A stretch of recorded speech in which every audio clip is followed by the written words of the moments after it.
અમદાવાદમાં વસ્તી ગણતરીની કામગીરી હવે વિવાદના વંટોળી ચડી છે. યુનિવર્સિટીના પ્રોફેસરો બાદ હવે એન્જિનિયરિંગ કોલેજોના પ્રોફેસરોએ પણ આ કામગીરી સામે મોરચો માંડ્યો છે. પ્રોફેસરોનું સ્પષ્ટ કહેવું છે કે જૂન મહિનાથી પરીક્ષાઓ અને એડમિશન પ્રક્રિયાનો ધમધમાટ શરૂ થવાનો છે. તેવામાં વસ્તી ગણતરી જેવી કામગીરીમાં જોડાવાનું તેમના માટે શક્ય નથી. એટલું જ નહીં, પ્રોફેસરોએ આ કામગીરીને પોતાના ડેઝિગ્નેશન એટલે કે હોદ્દાની ગરિમાની બહારનું કાર્ય ગણાવીને અસહમતિ દર્શાવી છે. આ મામલે અગાઉ મુખ્યમંત્રીને પણ લેખિતમાં રજૂઆત કરવામાં આવી હતી, પરંતુ કોઈ ઉકેલ ન આવતા હવે પ્રોફેસરો અમદાવાદ મ્યુનિસિપલ કમિશનરને મળીને આક્રોશ વ્યક્ત કરવાની તૈયારી કરી રહ્યા છે. પરીક્ષા અને એડમિશનની સિઝનમાં જો પ્રોફેસરો વસ્તી ગણતરીમાં જોડાશે તો વિદ્યાર્થીઓના ભાવિ પર શું અસર થશે તે હવે મોટો સવાલ બની રહ્યો છે. અઠવાડિયા પહેલાં અમારા એન્જિનિયરિંગ કોલેજના અધ્યાપકો અને સાયન્સ કોમર્સ અને પોલિટેકનિકના અધ્યાપકોને વસ્તી ગણતરી માટેના ઓર્ડર કરવામાં આવેલા છે.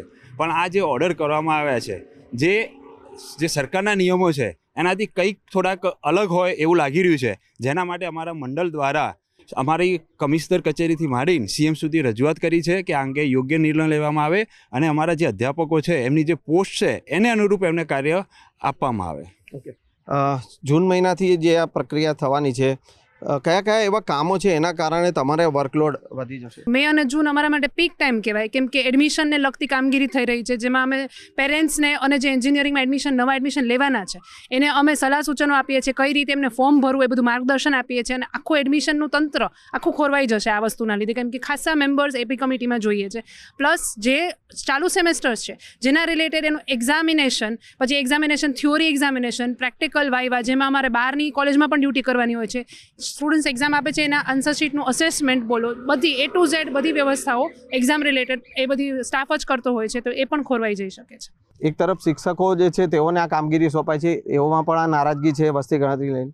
યુનિવર્સિટીના પ્રોફેસરો ના પાડી રહ્યા છે, એ પણ વિરોધ કરી રહ્યા છે. હવે એન્જિનિયરિંગના પ્રોફેસરો પણ વિરોધ કરી રહ્યા છે, તો કામગીરી કોણ કરશે એ પણ સૌથી મોટો સવાલ છે. શું કહેશો? ના, કામગીરીની અગત્યતા છે. સરકાર આ બાબતમાં ધ્યાન આપે છે, મહત્વની વાત છે, એમાં કોઈ વિચારવા જેવું નથી. પણ એમને એ વિચારવું જોઈએ કે શિક્ષણની વાત કરવામાં આવે છે ત્યારે જો આ કાંઈ કોઈ પણ પ્રકારના નુકસાન સીધા દેખાતા નથી, કદાચ ઇમિડિયેટ જોવા ના મળે, પણ સમાજને આનું નુકસાન તો છે જ. જો કોઈ બાળકોના શિક્ષણ ઉપર કોઈ પણ પ્રકારની અસર થતી હોય તો એ ધ્યાને લેવું બહુ જ જરૂરી છે. અને એમાં આ ટીચર્સ, અમારે ટેકનિકલ એજ્યુકેશન એટલે અમારે પ્રોફેશનલ કોર્સીસમાં આવીએ છીએ, અને જો એમાં ઉણપ રહી જાય તો એની અસર ઇન્ડસ્ટ્રીઝ અને એના પર ડિપેન્ડન્ટ જે ગ્રોથની વાત કરે છે, દેશના ગ્રોથની, વિકાસની વાત કરે છે, એ બધા પર પણ અસર પડવાની છે. તો અમને જો એમાં એંગેજ કરી અને અમારી એફિશિયન્સીને એ રીતે યુઝ કરવામાં આવે કે ટેકનિકલ એજ્યુકેશનની વાત કરવામાં આવતો તો બેસ્ટ છે, કોઈ વાંધો નથી. પણ જો આ વસ્તી ગણતરી જેવા કામ કે જે અમને આપવા માટે એમના જે શું કહેવાય પત્રો થયેલા છે એમાં એ મુજબ પણ અમને એ કાર્ય ના મળવું જોઈએ તો પણ આપવામાં આવે છે, તો એ યોગ્ય નથી. સર, રજૂઆત તો કરવામાં આવી છે, સીએમ સુધી રજૂઆત કરવામાં આવી છે, પણ તેમ છતાં જો આ કામગીરી સોંપાશે તો શું પ્રોફેસરો, એન્જિનિયરિંગના પ્રોફેસરો? આના માટે હવે અમે સોમવારે એએમસીના કમિશનર શ્રી પાણી સાહેબને અમે રજૂઆત કરવાનું જવાના છીએ, અને અમને આશા છે કે પાણી સર અમારી જે રજૂઆત હશે સાંભળશે અને એના માટે યોગ્ય નિર્ણય લેશે.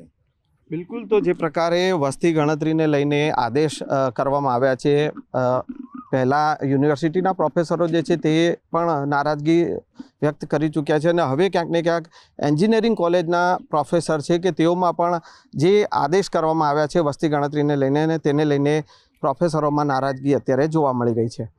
કેમેરામેન શાણિક મહેતા સાથે સંજય ટાંક, ન્યૂઝ 18 ગુજરાતી, અમદાવાદ.